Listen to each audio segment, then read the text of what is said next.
Today I'm going to be talking about low frustration tolerance, particularly into modern sort of social media mental traps. These words like ick, cringe and red flag, just these kind of nonsense terms that have come into society that aren't doing society any good, because what they're doing is they start off with like one or two things that are a red flag, and we can see those and go, yeah, that probably wouldn't be that great to have in a relationship. Then it becomes 50, then it becomes 100, then it becomes 1,000.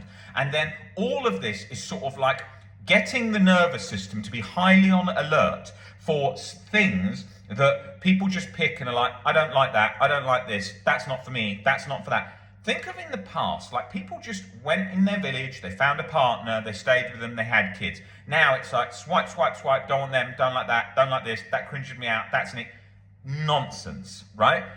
That is low frustration tolerance. You have got to get used to things you don't like. Otherwise, you're going to sit in your bed, on your phone, scrolling away, avoiding everything, whilst in your bed, avoiding life.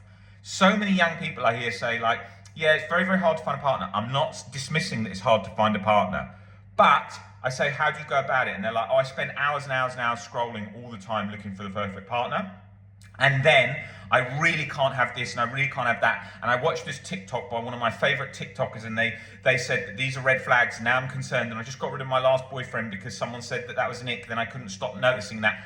And it's just a cycle of just real low frustration tolerance. Yeah, you could just, if you just think of things like today where people are getting all these, labeling all these things, you can't do that in so many situations. It's only because modern culture allows that to be the case, right? If you're very poor and you've got short trousers because you've inherited them from your brother, and then you think, someone turns around and says, oh, those are cringe, that gives me the ick. You ain't got a choice, you haven't got the money, those are the trousers you've got, right? This culture is sort of, because there's an abundance of sort of time with working from home and being on phones and social media, there's all this time to think of all this kind of crap that humans are now doing, right? And that is causing so many problems for young people. Like all day long, I'm getting emails all day long from people saying this. Hi, I'm thinking of breaking up with my partner because I watched this thing and now he does this ick and that thing and I can't get that out of my head. ROCD relating to those ick things, right? 2, they come in and they say, oh, I've been going through loads of lists of red flags and he's got 4 of them and I really think I should break up with him. That's 1. Young kids trying to be cool on TikTok, every video, that's cringe, that's cringe, that's cringe, that's cringe. No, you've got to learn to get back into functioning in life without pushing away everything you dislike, okay? You have got to do that. Because if you're not doing that, and if you're just constantly sort of thinking about, everything I dislike, I'm gonna just label it something and push it. What do you think your life's gonna be like? You're gonna be in this bubble of comfort, and then you've got to start thinking, have you become an ick thing? Have you become a red flag just because you're avoiding everything? Someone could call that a red flag. Someone who avoids everything is a major red flag. Right, now everything's been labelled as a red flag. It's like a kind of mental contamination OCD where you're just labelling everything. Oh, I don't like people who wear a blue shirt, ick. Oh, I don't like people with short hair, ick. I don't like people that have got a shirt on that's like, and you just, everything becomes like that. And you've only got to just like type in on TikTok, like, how to know if your partner's for you, and then it's always somebody who's like smiling from ear to ear, like in the perfect relationship with the dog, with the house, with all this stuff. It's like the reality of that life ain't that, right? The husband's probably got a porn addiction. The wife has probably gone off with the personal trainer. The guy has got loads of debt because he's trying to live up to the images in the pictures. The wife wants him to go on holiday all the time for the pictures on Instagram, and now he hates it. All these things become problems, right? Because of this keeping up appearance idea in society that everything needs to be perfect and like this.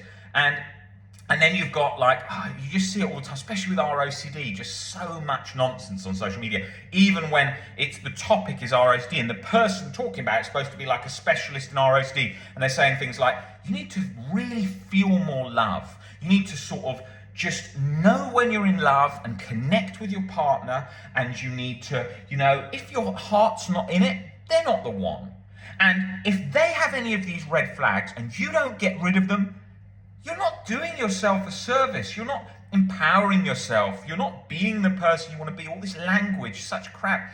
Reality is humans, they go out for dinner, they get on, they like each other, they decide to spend time with each other.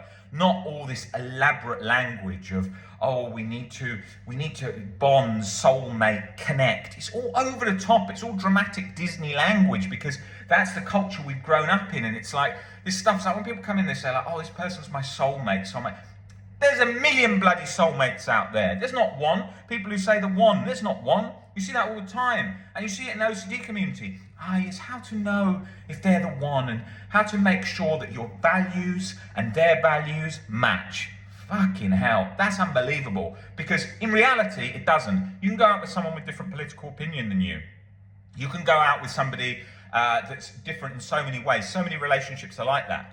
Imagine that in a lot of the modern society today. Your partner's got a different political opinion, God forbid. Oh no, that's terrible. How could you stand that? Oh my God, that's your values crushed. No, it isn't. It's just relationships. Relationships go on like that. It's reality. And sometimes when you have to even explain that these things are reality, people say, oh gosh, it's important to think about values and connection. I'm not dismissing that. It is very important to think about having good values in your relationship and so on, but not obsessive about values. I'm not talking even in OCD, which is an OCD channel. I'm talking in the general sense. And so what happens is people become obsessed with all these things and they become so fixated on all these things that they then end up thinking, but I'm not happy enough. I should be more happy, like the Disney stuff. I should be so happy and in love all the time. No, you shouldn't. People used to work in a factory all their life. They used to come home and eat some soup and go to bed with their wife and keep it together because of the kids, right? So it's not ear to ear smiling, dancing down the street. That's one of the first lessons of our OCD.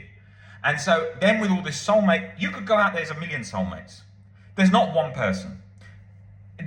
Where I live right now, there's going to be thousands of people down the road, right?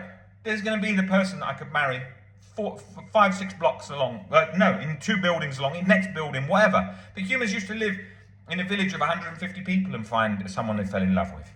People think there's one. There's not one. There's millions. It's how you adapt. If you spend enough time with people, if you just went out and got 50 people in the street and put you all in the same room for the next year, you'd find that people had started coupling up, right? Because that's how reality is. And you've got to be really careful with this stuff because on social media, they're going to have that stuff all the time. For our OCD, just think about how many people come into me and say, hi Rob, I'm really looking forward to our session. Just to let you know, I've been to so many fortune tellers and like energy healers and shaman and people to connect me more to my sort of inner love and inner emotions. And it's like, Jesus, this is the worst stuff for our OCD you could do. It's like when people say to me like, yeah, I think I'm going to go to the Amazon. I'm going to really learn to explore myself and my mind and learn who I am. And that will get me over my existential OCD. No, it fucking won't. That's going to make it worse because it's going to make you question even more and you're going to get even more lost because people don't realize the things that they're going to look for, that looking for and searching in all those weird avenues, that is the compulsion. That is the problem. It's like, look, when someone comes in, and says to me, all I want in life is to just have a family, just have a wife or a husband that I love. They think that like the universe just gives you that. Everyone deserves that. That's crap. Universe doesn't give a shit. Yeah? If you get a nice wife or a nice husband and a nice house, you've made that work, but that's lucky due to genes, how you look, all those things, and lots of elements. It's not guaranteed. People get ill and die young. They don't get those options, right?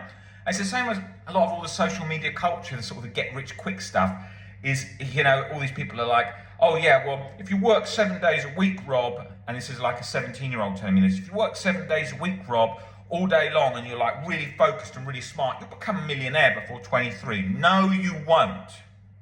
If it was as easy as those videos, you'd see millionaires everywhere. You don't, because there's very few millionaires under 25, very few.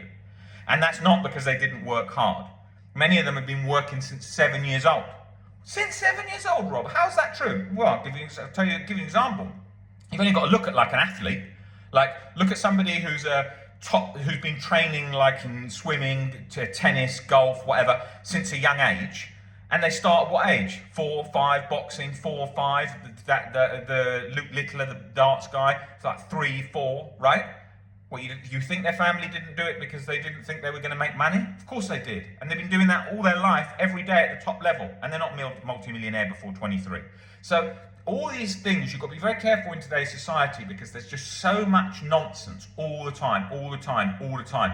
And the whole sort of machine of how the world works is going to keep doing that, because women are going to like to watch TikTok videos a lot of the time on makeup and beauty. That's why you've got so many of them. They're also going to want to discuss relationships, because females and relationships and love and bonding no, of course, in men and women equally, they also do want to have relationships, but women tend to want to know more about the emotions and how that feels and the connection. Hence why our OCD tends to be stronger in females than it is in males. Although it can be in males too, of course, it tends to just nicely, sort of tightly get in there with the way that females think and are genetically made. Now, the problem with all that is you're going to have more and more content on social media fueling that all the time. An app to check for red flags. Then the one is checking with your girlfriends what he does. Do you think that if he did that to you, would you be okay with that or not? And that's how the compulsive cycle is usually done, especially girls to mums. And then guys are often doing ones with like harm OCD, like, yeah, Dad, if you'd done that and you'd done this, would you still accept yourself and be okay? Did you ever do anything like that? What about if you were drunk? And then relationships-wise, guys will also do that. Like, what do you think, mate, if she's done this? Do you think, and what about her sexual history? If she's done that and this, does that still make her okay? You know, all of these compulsive cycles. So you've got to be really realistic. In the modern world, you're going to have to opt out of a lot of things, right? Because the modern world is going in a very weird path. You're going to literally, like, if you were to just opt in to how the modern world's going, you'd sit on your phone in bed all day long, because that's where it wants you, right? So opting out is going to be like, hey, I'm going to go to the park without my phone, right? That's opting out. But that would feel unnatural, because everyone else is doing the opposite. What? You're not going on your phone, you're not going to be on TikTok today, or you're not going to play computer games with us today. You've almost got to do the opposite to be healthy, right? And I remember, because look, I'm nearly 40 next year, and I grew up in a generation where you take BMX out, go to someone's house, and then Nintendo came out, Super Nintendo, Game Boy, whatever. And I used to play loads of games and spend a lot of time doing that. But I used to go out as well, exercise, take the bike out, all kinds of stuff in the street. I used to do that. And I grew up in Spain as well, so it was a much more sort of outdoor culture. And you have got to be aware that the world is trying to sort of box you into just being on your phone. The world is trying to box you into any old language that becomes popular on social media. The world is trying to box you into celebrity culture and just like fantasizing in your head over some particular, if you've got relationship OCD, couple's idea of a perfect life or whatever, and then you get this sort of celebrity worship, which becomes like almost like worshipping a god, and then people are completely distracted, focusing on that, and miss out on their own lives. So you've got to be really careful with that. You've got to be really careful with so much of how social media is infiltrating through modern culture. And if you're aware of those things, you can have a more rational approach to them. You can understand where it's going a bit too far, where it's getting extreme, where it's becoming compulsive. And then you can change your behavior to make your life better.